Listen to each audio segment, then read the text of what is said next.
هذا القرآن يوحدنا لطريق الخير يوجهنا. اب تشریف لاتے ہیں استاد الحدیث جامعہ ہادہ استاد مکرم حضرت مولانا منظور احمد صاحب علماء کی معاشرتی ذمہ داریاں اس عنوان سے اپنی قیمتی نصائح سے مستفید فرمائیں. نحمده ونصلي على رسوله الكريم اما بعد.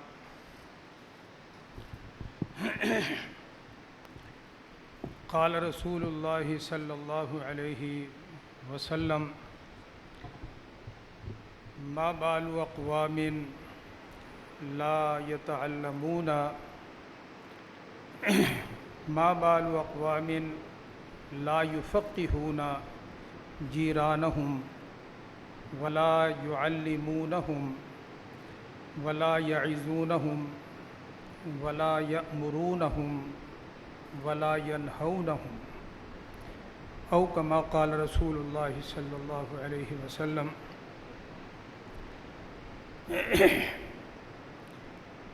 جامعہ کے قدیم طلباء حضرات علماء کرام، میں سب سے پہلے آپ کو جامع آمد پر خوش آمدید کہتا ہوں اور دل کی گہرائیوں سے اس بات پر آپ کا شکر ادا کرتا ہوں، شکریہ ادا کرتا ہوں کہ اہل جامعہ کی دعوت پر آپ جامعہ میں تشریف لائے اور یہ ایک روزہ تربیتی نشست اس کو آپ نے رونق بخشی اور جامعہ کے ساتھ اپنے قلبی تعلق اور محبت کا اظہار کیا. اس پر دل کی گہرائیوں سے میں آپ کا شکر گزار ہوں. اس وقت میں نے حدیث کی کتاب مجمع الزوائد اس کی جلد 1 صفحہ 164 پر ایک طویل روایت ہے، اس کا ایک حصہ تلاوت کیا آپ کے ساتھ. اور مجھے جو موضوع دیا گیا ہے وہ ہے علماء کی معاشرتی ذمہ داریاں. پھر اس میں مجھے یہ کہا گیا تھا کہ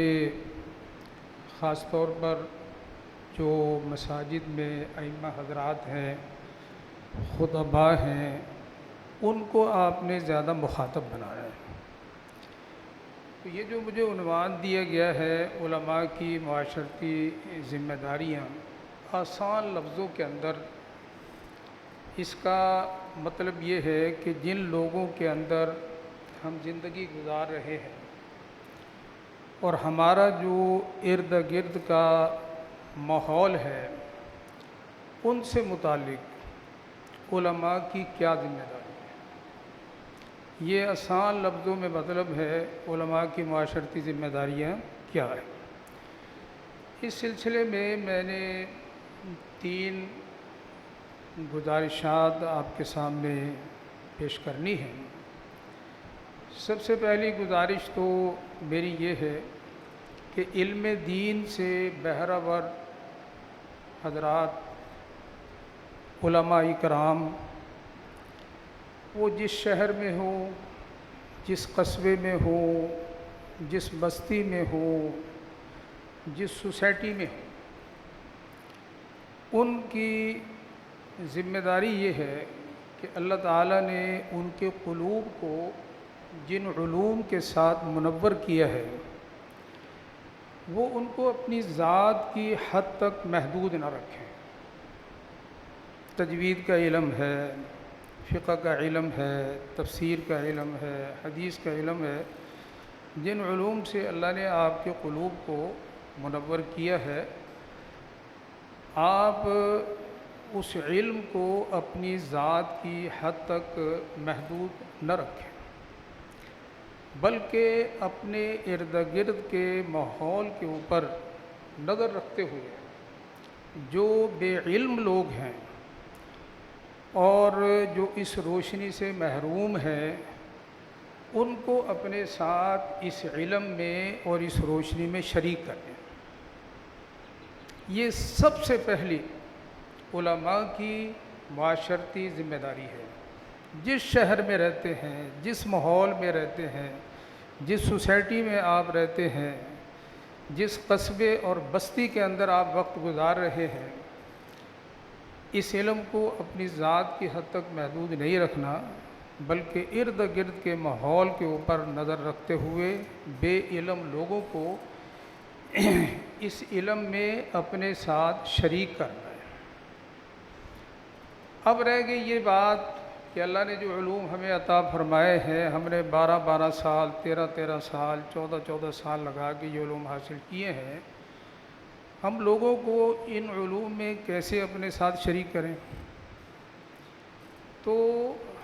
میں اس کے صرف 2 طریقے عرض کرتا ہوں جس کا میں نے تجربہ کیا ہے، یا میرے مشاہدے میں آئے ہیں، یا میں نے لوگوں سے اس سلسلے میں کوئی معلومات کی ہیں۔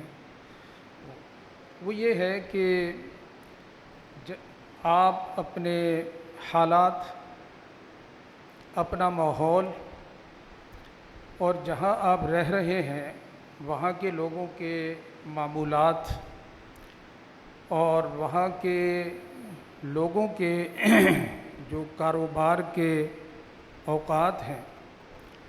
ان کو پیش نظر رکھتے ہوئے، ان کو مد نظر رکھتے ہوئے کوئی سی 2 نمازوں کے بعد ایک وقت متعین کرنا ہے۔ فجر، عصر کے بعد وہ وقت متعین کر لیں، وہاں کے حالات کے مطابق کسی اور نماز کے بعد وہ وقت متعین کیا جا سکتا ہے، اور نماز کے بعد کوئی وقت متعین کر لیں۔ یہ ہم نے جو وقت متعین کرنا ہے، ہمیں اس میں سے صرف 10 سے 20 منٹ کی ضرورت ہے۔ جن علوم سے ہمارے قلوب منور ہیں، اس میں ان کو شریک کرنے کے لیے تجوید کے علم میں ہم نے شریک کرنا ہے، فقہ کے علم میں شریک کرنا ہے، صرف 10 سے 20 منٹ کی ہمیں ضرورت ہے۔ اگر وہ دنیاوی تعلیمی یافتہ ہیں تو اس شرکت کے لیے 12 منٹ بھی کافی ہو جائیں گے،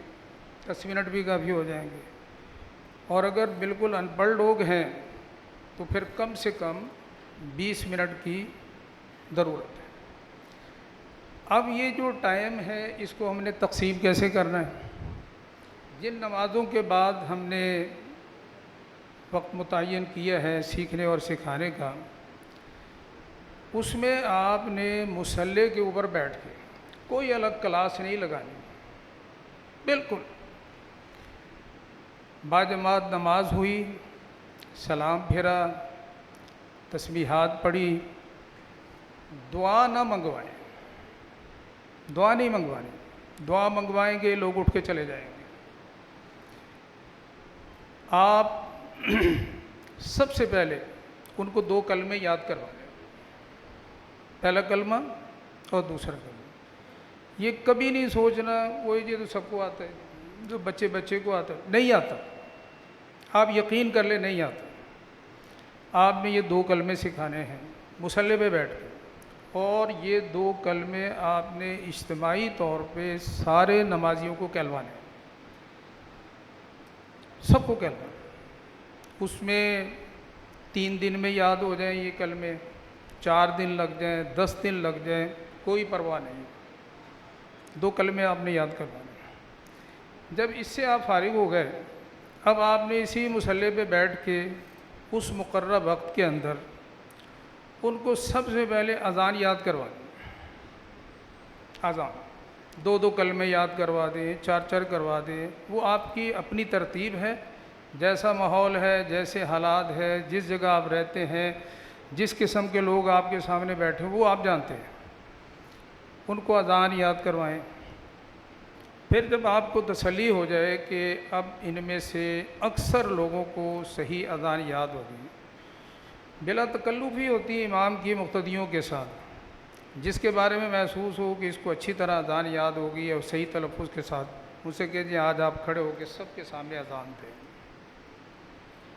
نماز کے بعد، کل کو کسی اور کو کہہ دیں، پرسوں کسی اور کو کہہ دیں، ترسوں کسی اور کو کہہ دیں، جب آپ کو تسلی ہو جائے کہ اذان آ گئی اب تکبیر کا نمبر آ گیا، تکبیر سکھائیں، اور پھر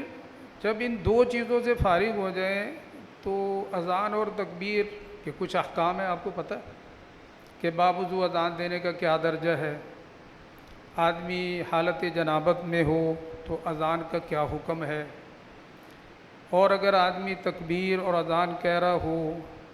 الفاظ کی جو ترتیب ہے وہ آگے پیچھے ہو جائے تو اب ہمیں کیا کرنا چاہیے، آدمی اذان دے رہا ہے تکبیر کہہ رہا ہے کچھ کلمے چھوٹ گئے بیچ میں سے، اب ہمیں کیا کرنا چاہیے، اس کا کیا حکم ہے، اور اذان کے درمیان تکبیر کے درمیان کو حادثہ لاحق ہو جاتا ہے، آدمی غشی طاری ہو جاتی ہے، بے ہوش ہو جاتا ہے، کئی ایسے واقعات بھی ہم نے سنے، اذان دیتے دیتے آدمی گرا فوت ہو گیا، اب کیا کرنا ہے ہم نے، یہ موٹے موٹے احکام ہیں، یہ آپ نے ان کو سکھانے ہیں۔ اب کوئی یہ نہ سمجھے کہ جی یہ کوئی بات سکھانے والی ہے، میں ایک چھوٹی سی بات آپ کے سامنے عرض کرتا ہوں، مثال کے ہیں، ایک مسجد ہے اس میں کبھی کبھی نماز پڑھنے جاتا ہوں، امام مسجد جو ہے ان کے بورڈ لگے ہوئے کئی جگہ، قاری شروع میں لکھا ہوا، آگے ان کے نام ہے، بڑی ماشاءاللہ اچھی تقریر کرتے ہیں، بڑے سمجھدار ہیں۔ ایک دن بارش بہت زیادہ ہو گئی اور وہ جو گلیاں ہیں ان میں کوئی پنڈلی تک یا اس سے بھی اوپر پانی کھڑا تھا، گٹروں کا پانی ملا ہوا تھا، اکثر لوگ نماز نہیں پڑھنے آئے، کپڑے خراب ہو جائیں گے، جو مسجد کے ارد گرد گھر ہیں صرف وہ نماز پڑھنے ہیں، وہ 10 تھے یا 15 تھے جتنے بھی تھے۔ یہ بات میں نے کسی سے نہیں سنی، امام صاحب نے بتائی ہے، کوئی واسطہ نہیں دینا۔ انہوں نے کہا جی میں نے کہا تکبیر پڑھیں، ایک بندہ اس پہ قادر نہیں ہوا کہ وہ تکبیر پڑھے۔ امام صاحب کو اس مسجد میں کتنا عرصہ ہو گیا، 16واں سال شروع ہو گیا، 16 سال کے عرصے میں اس موضوع کے اوپر ایک مرتبہ بھی بات نہیں ہوئی۔ ہم کون سی معاشرتی ذمہ داری پوری کر رہے ہیں؟ بس صرف اتنی بات کہ قاری صاحب بڑا خوبصورت پڑھتے ہیں جی، قاری صاحب کی آواز بڑی چنگی ہے جی، بڑا لطف آتا جی، بس یہ ہماری معاشرتی ذمہ داری۔ 16 سال ایک مسجد میں گزار دیے، تکبیر پڑھنی نہیں آ رہی کسی۔ میں نے کہا پھر کیا کیا؟ انہوں نے کہا جی میں ادھر سے بولتا رہا، ایک بندے کو کہا تو ساتھ ساتھ بول، وہ ساتھ ساتھ بولتا رہا، یوں کر کے وہ تکبیر پڑھی گئی اور نماز مکمل ہوئی۔ اس لیے میری ایک گزارش ہے کہ سب سے پہلے تکبیر اور اذان اپنی معاشرتی ذمہ داری پوری کرنے کے لیے اور اس علم میں دوسروں کو شریک کرنے کے لیے پوری کریں۔ نمبر 2، میں یہ جو بات کرنے لگا ہوں یہ چھوٹے بچوں سے متعلق نہیں ہے، وہ تو مسجد میں آتے ہیں، قاعدہ بھی پڑھتے ہیں، سپارہ بھی پڑھتے ہیں، ان کو کلمے بھی ہم یاد کرواتے ہیں، سارا کچھ کرتے ہیں۔ میں یہ بات کرنے لگا ہوں نوجوان، شادی شدہ، معمر حضرات، کاروباری حضرات، ان کے متعلق یہ میں بات کر رہا ہوں۔ آپ ان کو اذان تکبیر سکھانے کے بعد تعوذ اور تسمیہ سکھائیں، مصلی پہ بیٹھ کے کئی دفعہ اعوذ باللہ من الشیطان الرجیم کہلوائیں، بسم اللہ الرحمن الرحیم کہلوائیں، 2 دن لگ جائیں، 3 دن لگ جائیں، کوئی پرواہ نہیں ہے۔ جب آپ کو یقین ہو جائے کہ اعوذ باللہ بسم اللہ یہ تجوید کے ساتھ صحیح تلفظ کے ساتھ پڑھ رہے ہیں، اب آپ موٹے لفظوں والا ایک سپارہ لے کے آئیں۔ یہ قاری خلیل صاحب بیٹھے ہیں، میں نے کئی دفعہ ان سے پوچھا، ان کی مسجد میں یہ طریقہ جاری ہے، آپ نے مصلی پہ بیٹھ کے اپنے ماحول کے مطابق روزانہ 3 سطریں، 4 سطریں، 5 سطریں یہ کہلوانی ہے، اور تجوید کے ساتھ خوبصورت آواز کے اندر آپ نے یہ کہلوانی، سارے نمازی پڑھیں گے۔ آپ کو نظر آئے گا کچھ نمازی ایسے ہوں گے جو منہ ہی نہیں کھول رہے، کچھ ویسے ہی منڈ کر رہے ہیں بیچ میں بیٹھے ہوئے، یہ نظر آئے گا، پرواہ نہیں کرنی آپ نے 4 سطریں 5 سطریں بلند آواز سے سارے نمازیوں کو کہلوانا، نظر رکھنی ہے ان کے اوپر۔ جب آپ کو یہ محسوس ہو کہ بھی فلاں بندہ جو ہے وہ نہیں ساتھ کہتا، اس کا مطلب یہ ہے کہ بھئی وہ اس پہ قادر نہیں ہے، ان سے علیحدگی میں ملے آپ، ان سے کہیں جی کہ دیکھیے قرآن پاک سیکھنے کا ایک طریقہ ہے جو بچوں کو ہم پڑھاتے ہیں، پہلے ہم قاعدہ پڑھاتے ہیں، پھر اس کے بعد سپارہ پڑھاتے ہیں، اگر آپ تھوڑا سا ٹائم دیں تو میں اس کے لیے اور قرآن شریف کے لیے تیار کرو۔ وہ مسجد میں جو سلسلہ ہمارا نماز کے بعد جاری، اس کو جاری رکھا ہے آپ نے، کبھی فرداً آپ نے سننا نہیں ہے ان سے لوگوں کے سامنے، ورنہ وہ پہلے دن ہی بھاگ جائیں گے سارے۔ بس اجتماع کے اندر رہیں گے، فرداً آپ کوشش کریں گے، وہ بھاگ جائیں گے، اس لیے کہ وہ زبان پہ الفاظ ہی نہیں چڑھتے بعضوں کے، ان کو شرم آتی کہ 70 سال عمر ہو گئی ہے تو لوگ کہیں جی قرآن شریف بھی نہیں آتا، اس کی 50 سال عمر ہو گئی ہے، باتیں تو بڑی کرتا ہے لیکن بسم اللہ پڑھنے پہ قادر نہیں ہے، اس طرح کی باتیں ہوتی ہیں، آپ وہ کرتے رہیں۔ جب آپ نے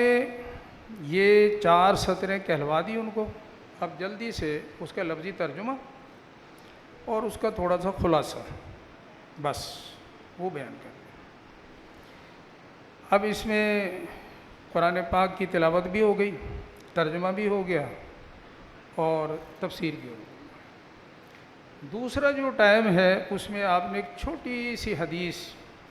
اس کی تیاری کر کے آئیں، وہ حدیث پڑھیں، الفاظ بھی پڑھ لیں تو بہت ہی اچھی بات ہے، حدیث کے الفاظ پڑھیں، اس کا ترجمہ کرو، اس کی تشریح کرو، ایک مسئلہ اس کے ساتھ آپ نے بتایا، صرف ایک مسئلہ۔ مولانا ابرار الحق صاحب کا رسالہ اپنے لائبریری میں رکھا ہوا ہے، 1 منٹ کا مدرسہ۔ حضرت نے ایک مثال کے طور پہ شروع میں کہا کہ آپ یہ پہلی بات تو میں اپنی طرف سے کر رہا ہوں، پھر میں حضرت نے جو لکھا ہے وہ بتاؤں گا۔ آپ سنت کی تھوڑی سی اہمیت بتائیں ان کو پہلے، کہ اللہ نے رسول اکرم صلی اللہ علیہ وسلم کو ہمارے لیے زندگی گزارنے کے لیے نمونہ بنایا، ہمارا جو عمل اس نمونے کے مطابق ہوگا وہ اللہ کی بارگاہ میں قبول ہے، ورنہ وہ قبول نہیں کیا جائے، کتنا بھی خوبصورت وہ عمل ہمیں لگ رہا ہو۔ اور سنت پہ عمل کرنے کی بڑی برکات ہے، ان میں سب سے بڑی برکت یہ ہے کہ جو عمل حضور کی سنت کے مطابق کیا جاتا ہے اس کی قبولیت یقینی ہے۔ ہم نے چونکہ نماز پڑھنی ہے سنت کے مطابق، تو ہماری نماز جو ہے وہ یقیناً انشاءاللہ قبول ہوگی، اس لیے ہم تمہارے سامنے نماز کی سنتیں جو ہیں وہ شروع کرنے لگے، غور سے سننا ہے، ان کو یاد بھی کرنا ہے، اس طرح کی کوئی ترغیب دے کے ایک سنت بیان کریں۔ حضرت نے لکھا ہے مثال کے طور پر، آپ پہلے دن یہ سنت بیان کریں کہ جب پہلے یہ بتائیں کہ قیام کی 11 سنتیں ہیں، قیام کی 11 سنتیں، جب رکوع کا نمبر آئے گا بتا دینا رکوع کی کل سنتیں اتنی ہیں۔ پہلی سنت، جب آدمی نماز کے لیے کھڑا ہو تو سیدھا کھڑا ہونا، جیسے بعض لوگوں کی عادت ہوتی ہے کمر گردن جھکا کے کھڑے ہوتے ہیں، یہ خلاف سنت ہے۔ سنت یہ ہے کہ سیدھے کھڑے ہونا۔ اب نظر کہاں رکھنی وہ اس سنت کا وقت جب آئے گا وہ اس وقت بتا لیں، ایک سنت ہو گئی بس۔ اب اگلے دن دوسری سنت بتانی ہے کہ جب ہم نے نماز کے لیے کھڑے ہونا ہے تو ہمارے جو پاؤں ہیں وہ جنوباً شمالاً نہیں ہونے چاہیے، پاؤں کی انگلیوں کا رخ بالکل قبلے کی طرف ہونا چاہیے، یہ سنت ہے۔ یوں پاؤں کر کے کھڑے ہونا یہ سنت کے خلاف ہے۔ تیسرے دن سنت بتانی ہے کہ جب ہم نے تکبیر تحریمہ کہنی ہے تو امام کے ساتھ متصلاً کہنی ہے، تاخیر نہیں کرنی، لیکن ہماری تکبیر تحریمہ امام کی تکبیر تحریمہ سے پہلے ختم نہ ہو، متصلاً کہنی ہے لیکن ہماری تکبیر تحریمہ امام کی تکبیر تحریمہ سے پہلے ختم نہ ہو، بلکہ متصل کا مطلب یہ ہے کہ ہم نے تاخیر نہیں کرنی، امام کے ساتھ کہنی، جو ہی امام کی تکبیر تحریمہ ختم ہو اس کے فوراً بعد متصلاً ہماری تکبیر تحریمہ ختم ہو گیا۔ 3 سنتیں ہو گئی۔ حضرت نے جو وہاں الفاظ لکھے ہوئے ہیں وہ یہ ہے کہ ایک سنت 3 دن اور ایک دن میں 3 سنتیں۔ اس کا مطلب یہ ہے کہ وہ پہلے دن جو آپ نے سنت بیان کی ہے نا کہ جب کھڑے ہونا تو سیدھے کھڑے ہونا ہے، اس کو 3 دن دہراتے رہنا آپ نے، دوسرے دن جب دوسری سنت بیان کریں گے ساتھ یہ کہہ دینا کہ جی پہلے دن کل ہم نے یہ سنت بیان کی تھی، آج دوسری سنت بیان کی جائے گی، 2 دن دہرائی ہوگی اس کی۔ اب جب تیسری سنت بیان کریں گے آپ کہیں گے جی کہ پہلے دن ہم نے یہ سنت بیان کی تھی، وہ بتا دیں، دوسرے دن یہ بیان کی تھی، تیسرے دن کی یہ سنت ہے۔ اب وہ پہلے دن والی سنت 3 دن ہو گئی، جب چوتھی سنت بیان کرنی ہے تو یہ پہلی سنت چھوڑ دینی، اب وہ دوسری سنت جو ہے 3 دن تک اس کی دہرائی کرنی ہے۔ حضرت نے بڑی بہترین ترتیب واجبات، فرائض، سنتیں وہ لکھی ہیں، اس کو لے لیں۔ پھر باقی جو مسائل ہیں حلال حرام سے متعلق وہ بعد میں اس ترتیب کے ساتھ ان کے سامنے بیان کرتے رہیں۔ اب یہ جو میں نے گزارش آپ کے سامنے کی ہے، اس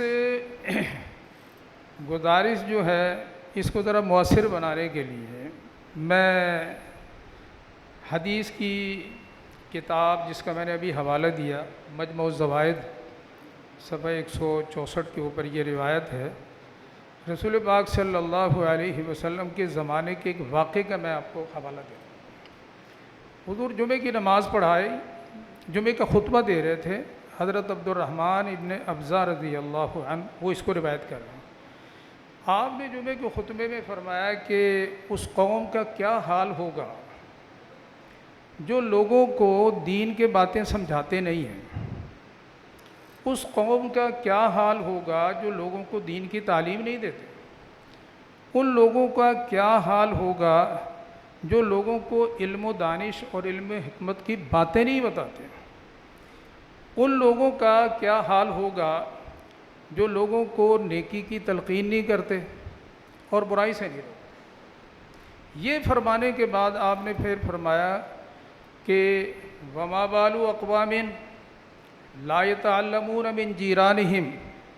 ان لوگوں کا کیا حال ہوگا جو اپنے ارد گرد کے جو علماء ہیں ان سے دین نہیں سیکھتے، ان سے دین نہیں سیکھتے، اور ولا يتفقهون، اور دین کو سمجھتے نہیں ان سے، ولا يتعظون، اور وہ علم و دانش اور حکمت کی باتیں ان سے نہیں سیکھتے۔ یہ فرمانے کے بعد حضور صلی اللہ علیہ وسلم نے فرمایا کہ یہ دونوں گروہ اپنی اصلاح کر لیں۔ پہلا گروہ بھی اپنی اصلاح کر لے، وہ علماء کا گروہ ہے جو سکھاتے نہیں ہیں، دوسرا گروہ بھی اپنی اصلاح کر لے جو سیکھتے نہیں ہیں۔ اور حضور نے فرمایا کہ اگر تم لوگ اپنی اصلاح نہیں کرو گے لَأُعَاجِلَنَّهُمْ الْعَقُوبَةَ فِي الدُّنْيَا، میں پھر دنیا کی زندگی میں اور دنیا میں تمہارے لیے سزا مقرر کروں۔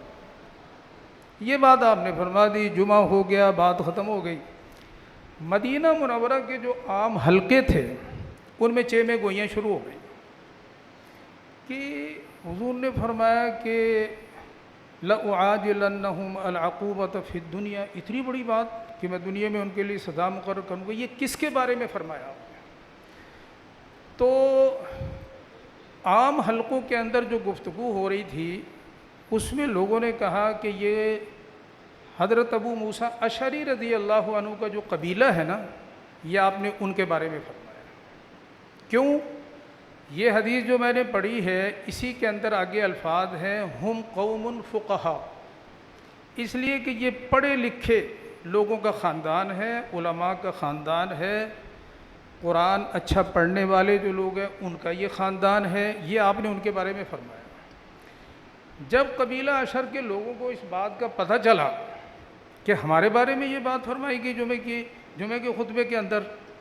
ان کے کچھ لوگ حضور صلی اللہ علیہ وسلم کی خدمت میں حاضر ہوئے، اور حاضر ہو کر انہوں نے عرض کی انعاقب بتقصیر غیرنا، کہ یا رسول اللہ آپ دوسروں کی کوتاہی کی وجہ سے ہمیں سزا دیں گے؟ علم انہوں نے نہیں سیکھا، سزا ہمیں ملے گی؟ یہ قبیلہ اشر کے لوگوں نے جا کیا۔ اب بعض روایتوں میں یہ الفاظ ہے کہ حضور نے فرمایا نعم ملے گی سزا، بعض روایتوں میں یہ ہے کہ آپ نے یہ جملے دہرائے ہیں، کیا لَأُعَاجِلَنَّهُمْ الْعَقُوبَةَ فِي الدُّنْيَا، میں دنیا میں ان کے لیے سزا مقرر ہوں۔ انہوں نے پھر یہ بات دہرائی کہ یا رسول اللہ ان کی کوتاہی کی وجہ سے ہمیں سزا ملے گی، آپ نے پھر یہ جملہ دہرایا۔ تو انہوں نے اب یہ عرض کی فقالوا امہلنا سنتن، اے اللہ کے نبی آپ ہمیں 1 سال کی مہلت دے دیں ان کو سکھانے کے لیے، اس لیے کہ قبیلہ اشر کے لوگ جہاں رہتے تھے ان کے ارد گرد بدو اور بے علم لوگ بہت زیادہ تھے، اس لیے حضور نے ان کے بارے میں یہ بات ارشاد فرمائی، اور یہ فقہا کا خاندان کہلاتا تھا۔ انہوں نے عرض کی کہ فَأَمْهِلْهُمْ سَنَةً ہمیں 1 سال کی مہلت دے دیں، فَأَمْهَلَهُمْ سَنَةً آپ نے کہا ٹھیک ہے جاؤ، تمہیں 1 سال کی مہلت دی، لِيُفَقِّهُونَهُمْ وَيُعَلِّمُونَهُمْ، اور یہ مہلت اس لیے دی تاکہ یہ ان کو علم سکھائے، اور جو ان کے سینوں کے اندر علم ہے اس میں ان کو اپنے ساتھ شریک کر لیں۔ پھر آپ نے قرآن کریم کی آیت پڑھی لعن الذین کفروا من بنی اسرائیل علی لسان داؤد وعیسی ابن مریم ذلک بما عصوا وکانوا یعتدون، جس کا مطلب یہ ہے کہ بنی اسرائیل پر جو اللہ کی لعنت کی گئی، اللہ کی طرف سے لعنت کی گئی، اس کے بہت سارے اسباب ہیں، ان اسباب میں سے ایک سبب یہ ہے کہ وہ ایک دوسرے کو برائی سے نہیں روکتے۔ یہ آیت بھی اسی روایت کے اندر موجود ہے جو میں نے آپ کو سنائی۔ عزیز طلباء اور علماء کرام، یہ آیت اور یہ حدیث جو میں نے آپ کے سامنے پڑھی ہے، اس سے واضح طور پر یہ بات معلوم ہو گئی کہ یہ ذمہ داری صرف بے علم لوگوں کی نہیں ہے کہ وہ علماء کرام کے پاس جائیں اور جا کے علم حاصل کریں، بلکہ اس حدیث کے مطابق فقہا علماء جن کے قلوب علم کی روشنی سے منور ہیں، یہ ان کی بھی ذمہ داری ہے کہ اپنے ارد گرد کے ماحول میں علم و دانش کے اعتبار سے اگر وہ کمزوری محسوس کر رہے ہیں تو اس کو پر کرنے کے لیے اپنا بھرپور کردار ادا کریں، اس خلا کو پر کرنے کے لیے وہ کسی قسم کی کوتاہی نہ کریں، اور یہ کہہ کے اپنے آپ کو فارغ نہ کر لیں کہ جی پیاسا کنویں کے پاس آتا ہے، کنواں تو پیاسے کے پاس نہیں جاتا، بلکہ میں آپ کو ایک مقولہ سناتا ہوں، اس کو رکھا کریں سامنے، نعم الامیر علی باب الفقیر، بہترین امیر وہ ہے جو خود فقیر کے دروازے پہ چل کے جائے۔ آپ سے بڑا امیر کون ہے؟ جو خزانے خدا نے تمہیں عطا فرمائے ہیں وہ تو سینکڑوں میں سے ایک کے پاس نہیں ہوتے، جو روشنی خدا نے آپ کو عطا فرمائی ہے تو ہزاروں میں سے کسی ایک کے پاس ہوتی ہے، ہزاروں میں سے کسی، اور جتنے سخی علماء ہوتے ہیں اتنا سخی تو دنیا میں ہے ہی کوئی نہیں، کوئی سخی نہیں۔ اب مفتی حضرات جو ہیں آپ دیکھ لیں، وین میں بیٹھے وہاں لوگ مسئلے پوچھ رہے، پیدل چل رہے وہاں لوگ مسئلے، وہ جواب دے ہی جا رہے بیٹھے بیچارے، کھانا کھا رہے فون آ رہے، بعض اتنے سخی ہیں وہ کھانا چھوڑ کے جواب دینا شروع کر دیتے ہیں، ہر وقت سخاوت چل رہی، تم سے بڑا سخی تو کوئی ہے ہی نہیں۔ نعم الامیر علی باب الفقر، پہلی گزارش میری یہ ہے، اور اس علم کے اندر دوسروں کو شریک کرنے کے لیے یہ پہلا طریقہ ہے وہ اختیار۔ دوسرا طریقہ یہ ہے، جہاں آپ امام ہیں خطیب ہیں، ہر نماز کے بعد آپ نے تھوڑا سا ٹائم دینا، 5 منٹ دے دیں، 10 منٹ دے دیں، اور اس کا اعلان کرنا مصلی پہ بیٹھ کے کہ میں دعا کے بعد 10 منٹ آپ حضرات کی وجہ سے بیٹھوں گا، کسی نے کوئی دینی مسئلہ پوچھنا ہو تو میں اس کے لیے حاضر ہوں۔ کچھ وقت ایسا گزرے گا آپ بیٹھے، ایک بندہ بھی نہیں آ رہا، آپ کہیں گے ہمیں فضول میں ہی اعلان کر دیا، نہیں، انتظار کرنی آپ۔ جب کبھی کوئی ایک بندہ آ جائے، وہ کسی بھی شعبے سے متعلق آپ سے ایک مسئلہ پوچھتا ہے، آپ نے وہ بھی تسلی بخش جواب دینا اس کا بھی، اور اس سے ملتے جلتے 2 مسئلے اور بتا دیں، حالانکہ اس نے پوچھے نہیں ہیں آپ سے، بتا دیں، چسکا لگانا مسئلے پوچھنے کا۔ وہ آگے جا کے بتائے گا یار قاری صاحب کو میں گل پوچھی تو قاری صاحب نے تو میں نے 2 گلاں اور دسیاں نال، وہ ایک بندہ اور لے کے آئے گا، وہ ایک اور لے کے آئے گا۔ چند دن گزرنے کے بعد سلام پھیریں گے نا آپ کو نظر آئے گا کہ آپ کے پیچھے ایک معقول تعداد مسئلے پوچھنے والی بیٹھی ہوئی ہے. ٹھیک ہے. یہ بیٹھے ہوئے ہیں قاری صفدر صاحب. میں ان کے مدرسے میں گیا, انہوں نے پتہ نہیں امتحان کے لیے بلایا تھا یا کس موسم. وہاں ایک مسجد ہے, وہاں ہم نماز پڑھنے چلے گئے. میں حیران ہو گیا, اتنے نمازی, پتہ نہیں جامع قاسمیہ اس کا نام ہے, یہ مجھے صحیح طرح یاد نہیں. جامع قاسمیہ, ہاں جی جامع قاسمیہ. عام طور پہ جو مدرسے ہوتے ہیں نا وہاں طالب علم زیادہ ہوتے ہیں, باہر کے نمازی کم ہوتے ہیں. وہاں بھرمار نمازی ہوتی. پھر میں دیکھ رہا باہر ادھر کوئی بڑی کوئی مارکیٹیں بھی نہیں ہیں, بھی ہم کہیں جی مارکیٹوں میں سے نکل کے عام بازار ہے. میں نے انہیں سے پوچھا, ایک دفعہ نہیں بلکہ 2-3 دفعہ میں پوچھ چکا ہوں ان سے, میں کہ اس کی وجہ کیا ہے. وہ جن صاحب کا میں نام لے رہا ہوں آپ میں سے بھی بہت سے حضرات ان کو جانتے ہوں گے. قاری عثمان صاحب, قاری شبیر احمد عثمانی, ٹھیک ہے جی, یہ ان کا نام ہے. انہوں نے کہا جی وہ نمازیوں کو ٹائم دیتے ہیں, بس یہ ہے اس کی بنیادی نقطہ. اتنے نمازی جمع ہونے کا یہ ہے کہ وہ نمازیوں میں کہ کیا صورت ہوتی. اس دن میں نے اپنی آنکھوں سے دیکھا نا, تو زور کی نماز ختم ہوئی, حالانکہ اس کے بعد سنتے بھی پڑھنی ہوتی, وہ اتنے لوگ بیٹھے, میں حیران ہو گیا, اتنے لوگ بیٹھے ہیں. وہ مسئلہ پوچھ رہے, اٹھ کے جا رہا ہے, ایک دوسرا آ رہا ہے اٹھ کے جا رہا ہے, تیسرا آ رہا ہے اٹھ کے جا رہا ہے. جناب کافی دیر وہ بیٹھے. انہوں نے مجھے بتایا کہ جی ہر نماز کے بعد وہ لوگوں کو ٹائم دیتے ہیں. ٹھیک ہے جی. انہوں نے واٹس ایپ اپنا گروپ بنایا ہوا ہے جس میں محلے کے لوگ ایڈ کیے ہوئے ہیں. وہ میسیج کر دیتے ہیں کہ جی یہ مسئلہ پوچھنا ہے, تو وہ میسیج کے ذریعے سے, وائس میسیج کے ذریعے سے اس کو جواب دیتے ہیں. اب ان کا جو گروپ ہے اس گروپ کے اندر سارے محلے کے لوگ جو نمازی ہیں وہ بھی شامل ہیں, جو لوگ باہر چلے گئے وہ بھی اس کے اندر شامل ہیں, اور دن بدن بڑھتے چلے جاتے ہیں. ایک بندہ مسئلہ پوچھتا ہے, حضرت جو ہے وائس میسیج کرتے ہیں, وہ دوسرے ملکوں میں بھی جا رہا ہے, پورے محلے کے اندر وہ ان کا میسیج جا رہا ہے اور سب کو وہ مسئلہ معلوم ہو. یوں سمجھ لیں کہ 24 گھنٹے ان کا ان محلے والوں سے رابطہ ہے. ٹھیک ہے. اب ان کی نظر میں یہ قاری شبیر صاحب یہ صرف پیش امام نہیں ہے. لوگ بعض دفعہ ہمارے بارے میں پوچھتے ہیں کون ہے, وہ ساری مسیطیں نماز پڑھاتے جی پیش امام ہے جی, 4 رکعت والے پیش امام, بس یہ ہے جی ہمارا تعارف. ان کا اب یہ تعارف نہیں ہے. ان کا تعارف یہ ہے کہ میرے استاد, میرے بچوں کے استاد, ہمارے خاندان کے استاد, ہمارے پورے محلے کے خاندان, پورے محلے کے استاد,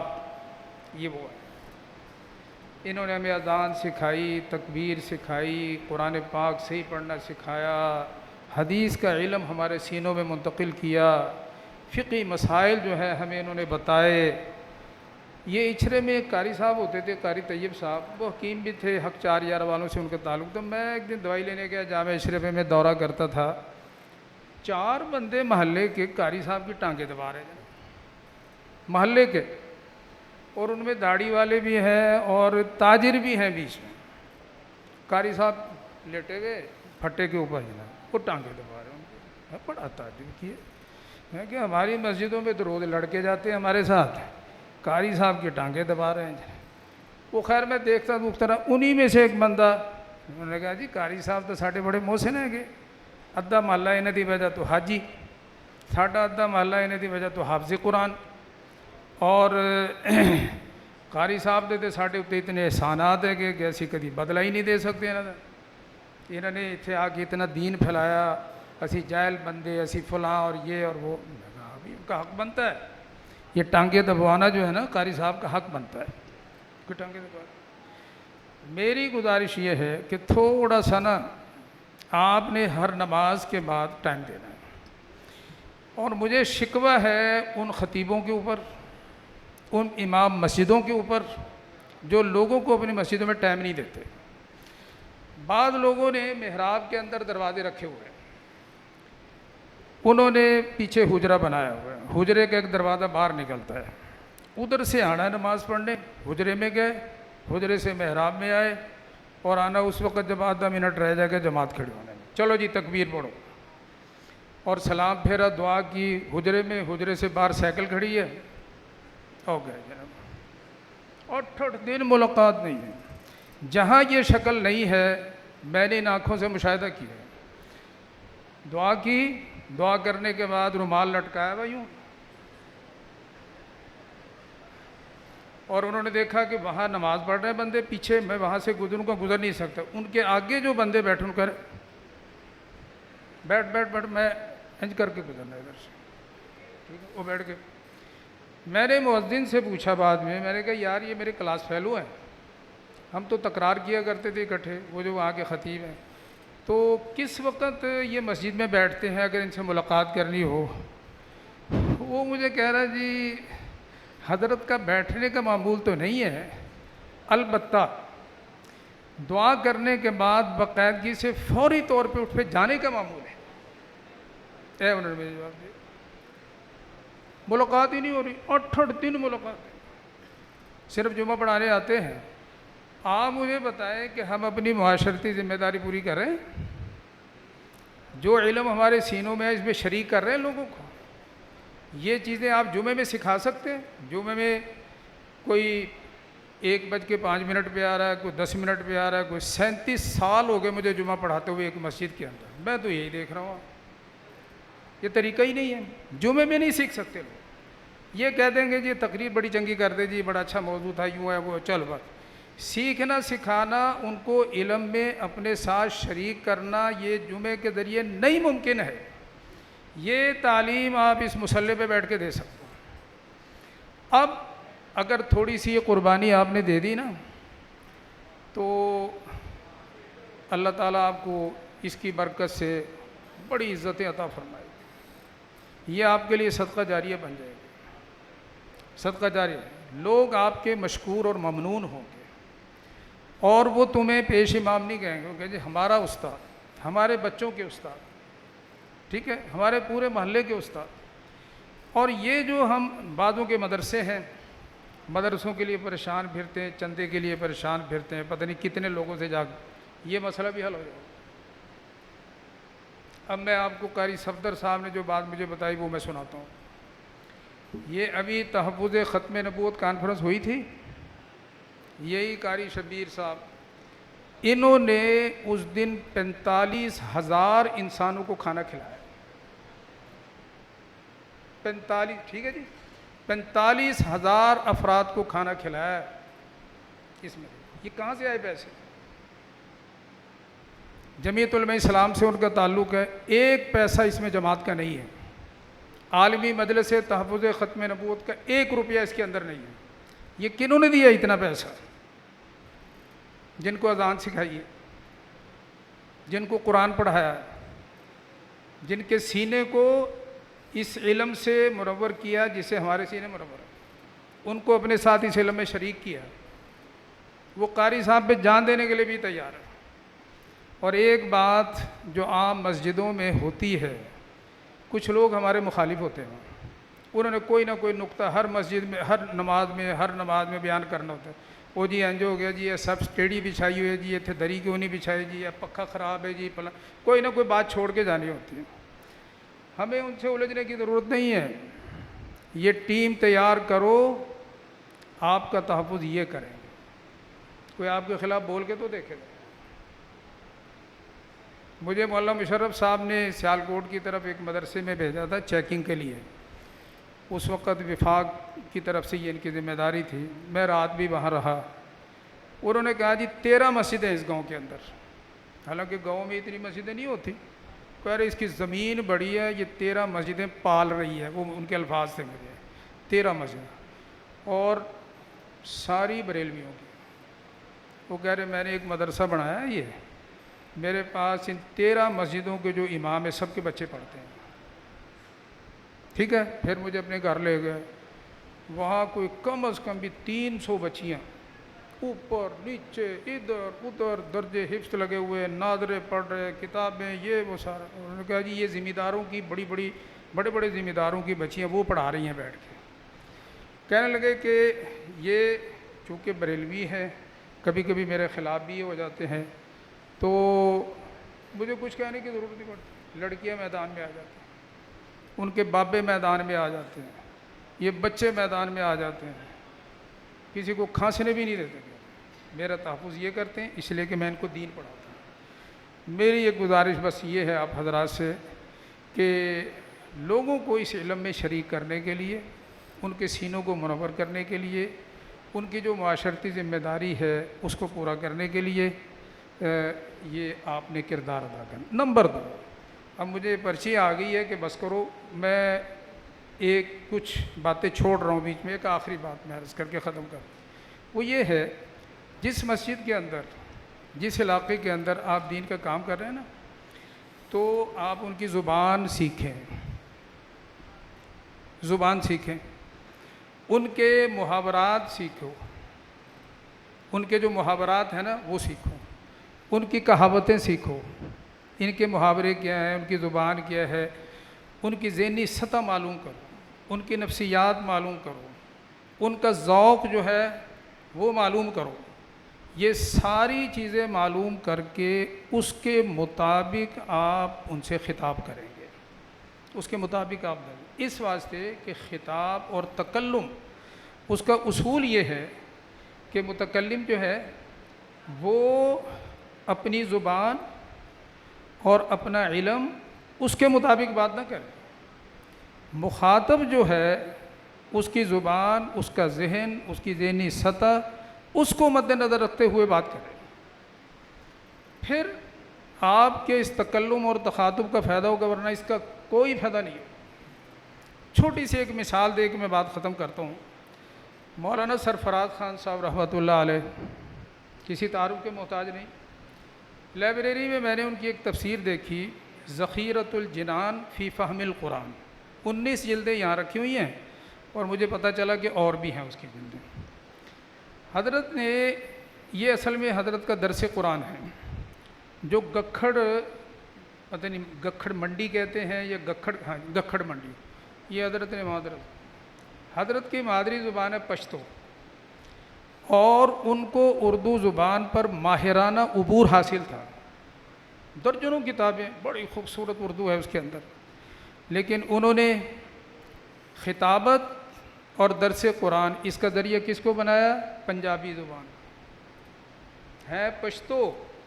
لیکن پنجابی زبان میں وہ خطاب کرتے تھے، پنجابی زبان میں درس دیتے تھے،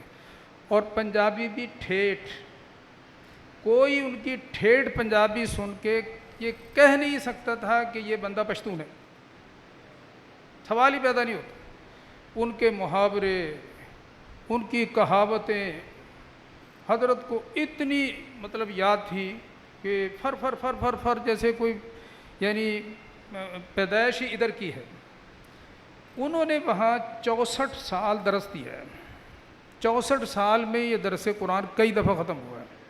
سارا درس پنجابی کے اندر، ساری خطابت پنجابی کے اندر۔ ان کے فوت ہونے کے بعد اور کچھ ان کی زندگی میں یہ پنجابی والا جو درس تھا اس کو اردو میں منتقل کیا گیا، جس کا یہ نام رکھا گیا جو میں آپ کو بتا رہا ہوں، ذخیرۃ الجنان فی فہم القرآن۔ یہ 19 جلدیں یہاں ہیں، باقی اور بھی جلدیں ہوں گی۔ وجہ کیا ہے کہ خطاب اور گفتگو، اس کا اصول یہ ہے کہ اس میں اپنے اسلوب کو اور اپنی زبان کو پیش نظر نہیں رکھنا، مخاطب کا اسلوب، مخاطب کی زبان، اس کو پیش نظر رکھیں گے تو فائدہ زیادہ ہوگا۔ اب ایک لطیفہ ہے چھوٹا سا، جو میں نے ایک بزرگ سے بھی سنا تھا، ایک کتاب میں بھی میں نے پڑھ لیا۔ وہ ایک عالم دارالعلوم دیوبند سے نئے نئے فارغ ہو کے آئے، اس میں اسی طرح لکھا ہوا ہے کہ وہ لاہور اسٹیشن پہ آئے، باہر نکلے تو ایک آدمی گول گپے بیچ رہا تھا، گول گپے۔ انہوں نے کبھی وہ دیکھے ہی نہیں گول گپے کیا ہوتے ہیں، وہ کھڑے دیکھتے رہے۔ انہوں نے کہا ہے یہ کوئی کھانے والی چیز، لیکن پتہ نہیں یہ کیا چیز ہے۔ وہ اس کے ریڑھی والے کے پاس گئے اور یہ معلوم کرنے کے لیے اس کا ذائقہ کیا ہے، یہ چیز کیا ہے، کچھ خریدنا چاہتے تھے اسے بھی، کچھ گول گپے میں خریدنا. تو وہ اس کو پوچھتے ہیں کہ ارے بھائی یہ بتاؤ کہ تم عددن بیچتے ہو یا وزنن بیچتے ہو؟ دارالعلوم دیوبند سے آئے تھے نا، تازے تازے علم حاصل کر. وہ بیچارہ ریڑھی والا اس نے پہلے غور سے دیکھا ان کی طرف، دیکھ کے کہہ رہا ہے صوفی صاحب میرے کول تو صرف گول گپے ہی ہے جی، اور تو کچھ نہیں ہے. اب وہ تو یہ پوچھ رہے تھے بھی گن کے بیچتے ہو تول کے، اس کو سمجھ ہی نہیں آئی، اس لیے کہ وہ اتنے بھاری بھرکم الفاظ اس کے سامنے بولے جو اس کی سمجھ سے ہی باہر ہے. اس لیے جب آپ نے اپنے علاقے کے اندر جمعہ پڑھانا ہے، مسائل سکھانے ہیں، کوئی تفسیری مفہوم ان کے سامنے بیان کرنا ہے، تو اپنی زبان اور اسلوب کو مد نظر نہیں رکھنا، بلکہ ان کی زبان اور ان کے اسلوب کو مد نظر رکھیں. انشاءاللہ اس کا فائدہ زیادہ ہوگا. اب کچھ باتیں رہ گئی ہیں، پھر کبھی موقع ملے گا انشاءاللہ آپ سے عرض کریں گے. اللہ تعالی ہم سب کو عمل کرنے کی توفیق عطا فرمائے. هذا القرآن يوحدنا لطريق الخير يوجهنا